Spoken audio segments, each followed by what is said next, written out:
Sementara bahwa inilah sahabat saya nantinya. Ini tahap inisiasi, itu yang pertama.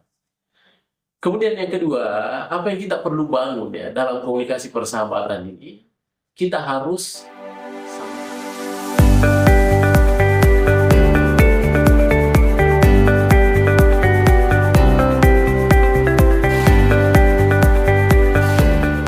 Bismillahirrahmanirrahim. Assalamualaikum warahmatullahi wabarakatuh. Para pemirsa sekalian dimanapun berada, tentu kita mengawali aktivitas kita senantiasa kita memuji syukur kehadirat Tuhan Yang Maha Kuasa, karena hampir setiap detik waktu nikmat-nikmatnya tidak pernah terhenti tercurah pada kita sekalian. Sama halnya pada kesempatan ini, para pemirsa sekalian, kita lagi bersama-sama berjumpa dalam satu channel YouTube kita ini, Mr. Koronis, komunikasi romantis dan humanis.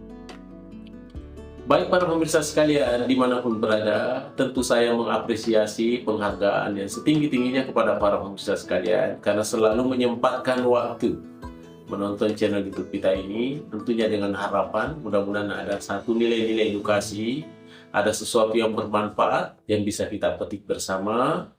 Iya, dan tentunya jika terjadi sesuatu yang kurang ya nanti pemirsa lah yang melengkapinya ya. Nah, di mana kita punya konten ini selalu berbicara tentang fenomena-fenomena komunikasi. Ya, sebab tentu kita pahami bersama bahwa dengan kemajuan teknologi informasi, begitu juga teknologi komunikasi begitu cepatnya, sehingga bisa saja mempengaruhi kehidupan manusia, bisa saja merubah pola pikir manusia. Iya, tentunya bagaimana merubah pola pikir manusia dari pola pikir yang out of date menjadi pola pikir yang up to date. Baik para pemirsa sekalian, pada saat ini kita kembali lagi di channel ini, kita berbicara tentang satu tajuk komunikasi, yaitu komunikasi persahabatan. Ya.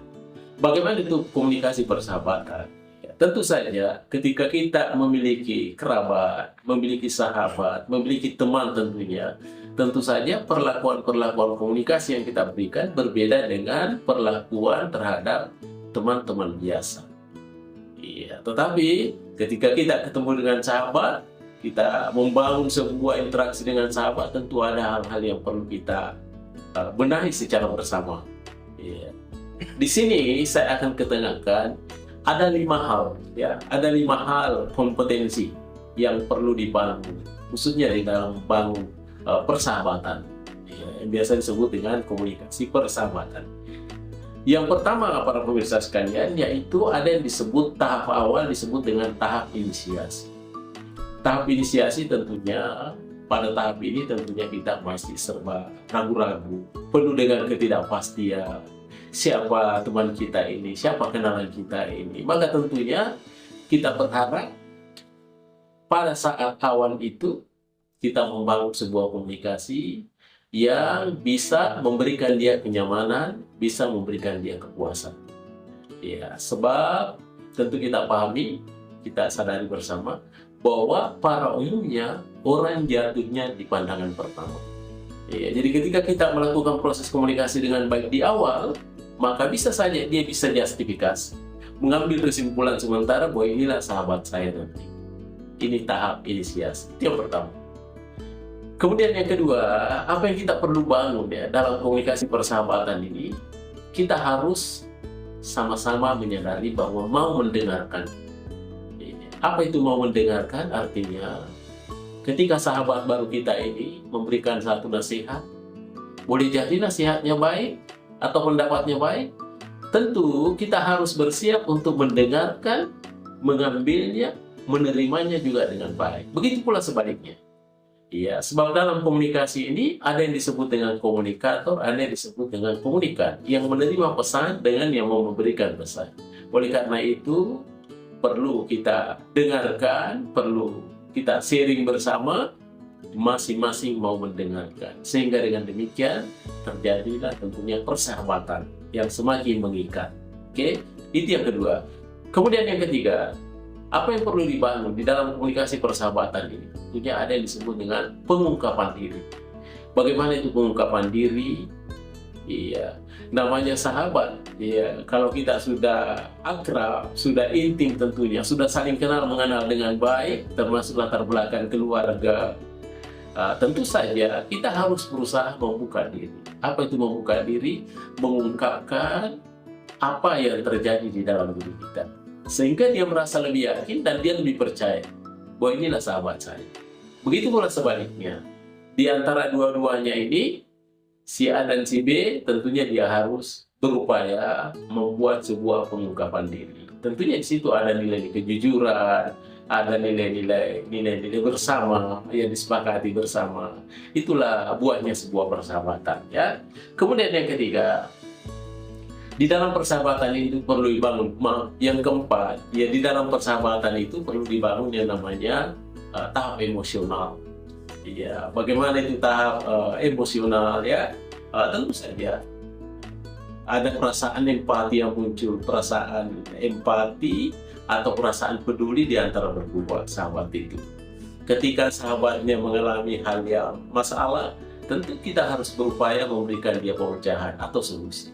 Begitu pula sebaliknya, sehingga dengan demikian dukungan emosional itu tetap ada dan dia merasa yakin bahwa inilah sahabat saya. Itu yang keempat. Kemudian yang terakhir para pemirsa sekalian, yang kelima adalah tentu perlu dukungan konflik. Apa yang dimaksud dengan dukungan konflik? Yang namanya bersahabat pasti ada waktunya kadang-kala muncul benih-benih konflik.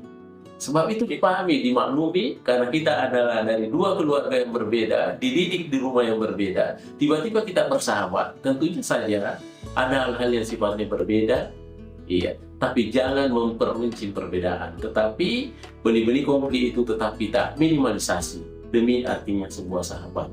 Inilah konsekuensinya sebuah sahabat.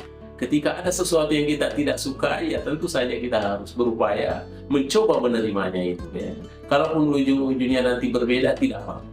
Tapi jangan sampai perbedaan itu menjadi jurang pemisah. Ya, karena perbedaan itu tidak selamanya tidak indah, ya. Kita coba lihat sebuah pelangi. Kenapa pelangi itu menjadi indah? Karena adanya perbedaan warna-warni. Andaikan pelangi itu cuma satu warna, kelihatannya tidak indah. Ya, begitu pula lazimnya sebuah sahabat. Ketika ada perbedaan-perbedaan konsep, perbedaan-perbedaan pemikiran, itu dianggaplah sebuah referensi-referensi baru untuk memperkaya referensi kita. Sehingga dengan demikian persahabatan tetap utuh.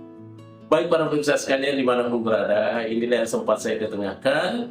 Bagaimana membangun komunikasi persahabatan itu ada 5. Yang pertama, tahapnya adalah inisiasi. Yang kedua adalah masing-masing mau mendengarkan. Yang ketiga adalah pengungkapan diri. Yang keempat, perlu dukungan emosional. Dan yang kelima adalah perlu dukungan konflik, memanage konflik yang terjadi. Dengan demikian lahirlah persahabatan yang sejati. Baik para pemirsa sekalian dimanapun berada, terima kasih banyak atas segala atensinya. Mr. Koronis mengundurkan diri. Assalamualaikum warahmatullahi wabarakatuh. Mr. Koronis.